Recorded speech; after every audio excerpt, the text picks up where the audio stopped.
Urwandiko rwa mbere Pawulo yandikiye Abakorinto, igice cya 2.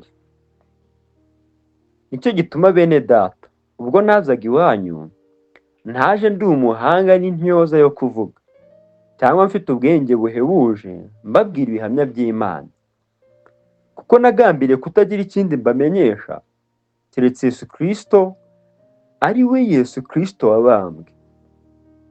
Nabanaga namwe mfite intege nke, ntinya mpinda umushyitsi mwinshi. N'ibyo navugaga nkabwiriza ntibyari amagambo y'ubwenge yo kwemeza abantu, ahubwo byari ibigaragaza umwuka n'imbaraga, kugira ngo kwizera kwanyu kudahagararira ku bwenge bw'abantu, ahubwo mu mbaraga z'Imana. Icyakora ubwenge tuvuga mu batunganijwe rwose, ariko ubwo bwenge si ubw'iki gihe cyangwa ubw'abatware b'iki gihe bashiraho, ahubwo tuvuga ubwenge bw'ubwiru bw'Imana, ari bwo bwenge bwahishwe.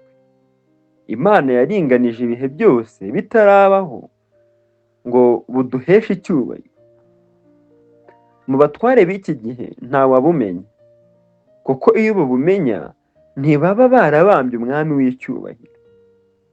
Ariko nk'uko byanditswe ngo, ibyo ijisho ritigeze kureba n'ibyo ugutwi kutigeze kumva, ibitigeze kwinjira mu mutima w'umuntu, ibyo byose Imana yabyiteguriye abayikunda.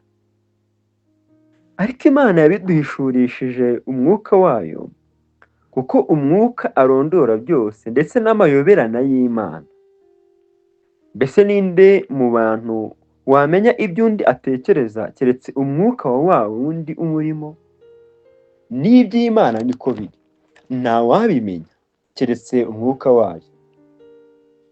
Ariko twebweho ntitwahawe ku mwuka w'iyi si, ahubwo twahawe uwo mwuka uva ku Mana, kugira ngo tumenye ibyo Imana yaduhereye ubuntu.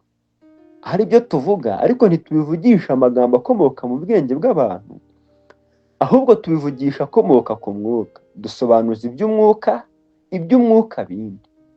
Ariko umuntu wa kamere ntiyemera iby'umwuka w'Imana, kuko ari ubupfu kuri we, akaba atabasha kubimenya, kuko bisobanurwa mu buryo bw'umwuka. Ariko umuntu w'umwuka arondora byose, nyamara ubwe ntawumurondora. Mbese ninde wigeze kumenya iki Uwiteka atekereza ngo amwigishe? Nyamara twebwe dufite gutekereza kwa Kristo.